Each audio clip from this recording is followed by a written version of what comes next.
जय श्री कृष्णा। अब सुनिए आज की कथा। इससे पहले की कथा में आपने सुना था कि कैसे देवी अदिति ने सूर्यदेव की तपस्या की थी, स्तुति की थी। उनकी स्तुति से प्रसन्न होकर सूर्यदेव ने उन्हें मनोवांछित वरदान दिया था कि वे उनके गर्भ से अवतरित होंगे। वरदान पाकर देवी अदिति तपस्या से निवृत्त हो गईं। इसके बाद सूर्यदेव की सुषुम्ना नामक किरण, जो सहस्त्रों किरणों का समुदाय थी, देव माता अदिति के गर्भ में प्रविष्ट हुई। इसके बाद देव माता अदिति प्रसन्नचित होकर कृच्छ तथा चंद्रायण व्रत का पालन करने लगीं। यह सब देखकर एक दिन महर्षि कश्यप ने क्रोधित होते हुए कहा कि तुम इतने उपवास करके अपने गर्भ के बच्चे को क्यों मारे डालती हो। यह सुनकर देवी अदिति ने कहा, ये देखिए मेरे गर्भ का बच्चा, ये एकदम सुरक्षित है, ये तो स्वयं ही अपने शत्रुओं को मारने वाला होगा। ऐसा कहकर देवी अदिति ने अपने गर्भ को अपने पेट से अलग कर दिया।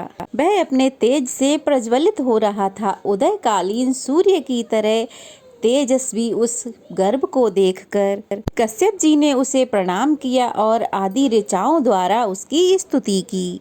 उनकी स्तुति से प्रसन्न होकर सूर्यदेव उस अंडाकारी गर्भ से प्रकट हो गए।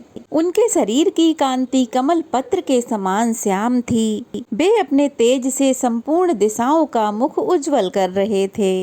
इसके बाद मुनि श्रेष्ठ कश्यप को संबोधित करके बादलों के समान एक आकाशवाणी हुई। हे मुने, तुमने अदिति से कहा था कि इस अंडे को क्यों मार रही है। उस समय तुमने मारितम अंडम इस शब्द का उच्चारण किया था, इसलिए तुम्हारा यह पुत्र मारतंड के नाम से विख्यात होगा और शक्तिशाली होकर सूर्य के अधिकार का पालन करेगा। इतना ही नहीं, यह यज्ञ भाग के अन्न का अपहरण करने वाले राक्षस शत्रुओं का संहार भी करेगा। यह आकाशवाणी सुनकर देवता तो बड़े प्रसन्न हुए और सभी दैत्य बलहीन हो गए। यह आकाशवाणी सुनकर देवराज इंद्र ने दैत्यों को युद्ध के लिए ललकारा।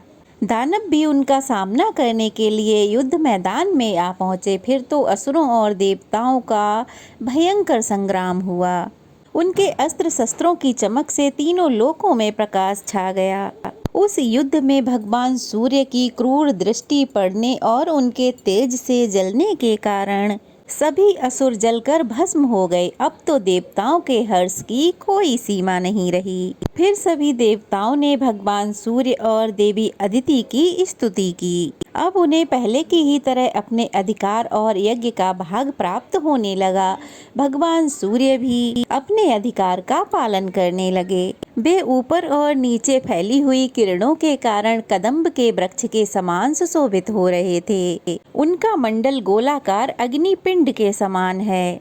इसके बाद भगवान सूर्य को प्रसन्न करके प्रजापति विश्वकर्मा जी ने अपनी संज्ञा नाम की कन्या उनके साथ ब्याह दी। विवशमान से संज्ञा के गर्भ से वैवत्सव मनु का जन्म हुआ। अब राजा ने पूछा, हे महामुनि, आपने आदिदेव भगवान सूर्य के महात्म्य का महान वर्णन किया। अब मैं उनकी महिमा का भी वर्णन सुनना चाहता हूँ। कृपया आप बताने की कृपा करें। तब मुनि इस प्रकार बोले, हे राजन, अब मैं तुम्हें आदिदेव सूर्य भगवान की महिमा का वर्णन विस्तार पूर्वक बताता हूँ। ध्यान पूर्वक सुनो। पूर्व काल में दम के पुत्र राजवर्धन बड़े विख्यात राजा हुए हैं। वे अपने राज्य का धर्म पूर्वक पालन किया करते थे, इसलिए वहाँ धन और जन की वृद्धि होने लगी। उस राजा के शासन काल में समस्त ग्राम, नगर और शहर के लोग प्रसन्न रहा करते थे। वहाँ सब स्वस्थ रहते थे, कोई रोग नहीं सताता था, कोई परेशान नहीं रहता था। सांप और बिच्छुओं के काटने का कोई भय भी नहीं रहता था। राजा ने बड़े बड़े यज्ञ किए, ब्राह्मणों को दान दिए और धर्म के अनुकूल रहकर विश्व का उपभोग किया। इस प्रकार राज्य करते और प्रजा की रक्षा करते उस राजा के 7000 वर्ष ऐसे बीत गए मानो एक दिन बीता हो। दक्षिण देश के राजा विदुरथ की पुत्री माननीय राजा की पत्नी थी। एक समय वह सुंदरी राजा के मस्तक पर तेल लगा रही थी। देखते ही देखते वह राज्य सुंदरी आंसू बहाने लगी। रानी के आंसू की बूंद जब राजा के मुख पर पड़ी तो उन्होंने उसके आंसुओं से भरा मुख देखकर पूछा, हे देवी मानिनी, ये क्या हुआ? तुम क्यों रो रही हो? स्वामी के इस प्रकार पूछने पर उस मनस्वी ने कहा, कुछ नहीं। जब राजा के बार बार पूछने पर उस सुंदरी ने राजा की केश राशि में अर्थात राजा के बालों में एक पका हुआ बाल दिखाया और कहा, महाराज ये देखिए, यह क्या मेरे लिए दुख का कारण नहीं है? यह सुनकर राजा हंसने लगे। उन्होंने वहां एकत्रित सभी राजाओं के सामने अपनी पत्नी से कहा, हे सुभे, इसमें शोक की क्या बात है? मेरे सर पर पका हुआ बाल देखकर तुम्हें रोना तो नहीं चाहिए। जन्म, वृद्धि और परिणाम आदि विकार सभी जीवधारियों के होते हैं। मैंने तो सभी वेदों का अध्ययन किया, यज्ञ किए, सभी ब्राह्मणों को दान दिया और मेरे कई पुत्र भी हुए। अन्य मनुष्यों के लिए जो दुर्लभ है, ऐसे भोग भी मैंने तुम्हारे साथ भोग लिए। पृथ्वी का भली भांति पालन किया और युद्ध में भली भांति अपने धर्म को भी निभाया। हे सुभे, अब भला ऐसा कौन सा धर्म है जो मैंने नहीं किया? फिर तुम इन पके बालों से भला क्यों डरती हो? हे सुभे, मेरे बाल पक जाएं, शरीर में झुर्रियां पड़ जाएं या फिर यह शरीर शिथिल हो जाए, लेकिन इसमें कोई चिंता की बात नहीं है। मैं अपने सभी कर्तव्य कर चुका हूँ। हे सुभे, तुमने मेरे सिर में जो पका हुआ बाल दिखाया है, अब संन्यास लेकर उसकी भी दवा करता हूँ। पहले बाल्य अवस्था और कुमार अवस्था में तत्कालोचित कार्य किया जाता है, फिर युवा अवस्था में किए जाने वाले कार्य किए जाते हैं और बुढ़ापे में वनवास का आश्रय लेना ही उचित माना जाता है। मेरे पूर्वजों और उनके भी पूर्वजों ने यही किया है। पके बाल का दिखाई देना मेरे लिए तो महान अभ्युदय का कारण है। इसमें तो मेरे लिए ही प्रसन्नता है। राजा की यह बात सुनकर वहां उपस्थित राजा, पुरवासी मनुष्य और वहां स्थित सभी मनुष्य उनसे बड़ी प्रसन्नता के साथ बोले, राजन, आपकी रानी को रोने की आवश्यकता नहीं है, बल्कि रोना तो हमें और समस्त राज्यवासियों को चाहिए, क्योंकि आप हम सबको छोड़कर वनवास जाने की बात जो अपने मुंह से निकाल रहे हैं। हे महाराज, आपने तो हमारा लालन पालन किया है। आपके जाने की बात सुनकर हमारे तो प्राण ही निकले जा रहे हैं।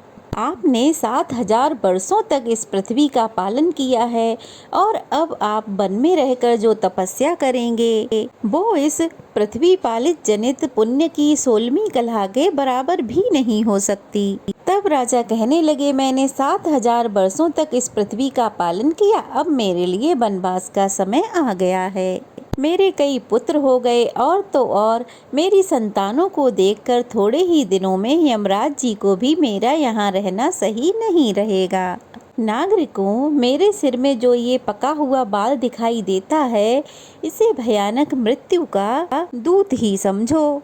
इसलिए मैं राज्य पर अपने पुत्र को अभिषिक्त करके सभी शोकों को त्याग दूंगा और वन में रहकर तपस्या करूंगा। जब तक यमराज के सैनिक नहीं आते तब तक मुझे यह सब कर लेना है। इसके बाद वन में जाने की इच्छा से महाराज ने ज्योतिषियों को बुलाया और पुत्र के राज्य अभिषेक के लिए मुहूर्त पूछे। राजा की यह बात सुनकर वे ज्योतिषी भी व्याकुल हो गए। उन्हें दिन, लग्न और होरा आदि का ठीक से ज्ञान भी नहीं हो सका। इसके बाद अन्य नगरों और उस नगर से भी बहुत से श्रेष्ठ ब्राह्मण आए और वन में जाने के लिए उत्सुक राजा राज्यवर्धन से मिले। उस समय उनका माथा कांप उठा। वे कहने लगे, राजन, हम पर प्रसन्न होइए और पहले की तरह ही हमारा पालन कीजिए। आपके वन में चले जाने से यह समस्त जगत संकट में पड़ जाएगा, इसलिए कोई ऐसा प्रयास कीजिए जिससे यह संकट भी ना हो। इसके बाद राजा ने जो कुछ भी कहा या जो कुछ भी किया उसका वृतांत आप सब अगले अध्याय में जरूर सुनिएगा। जय श्री कृष्णा। राधे राधे।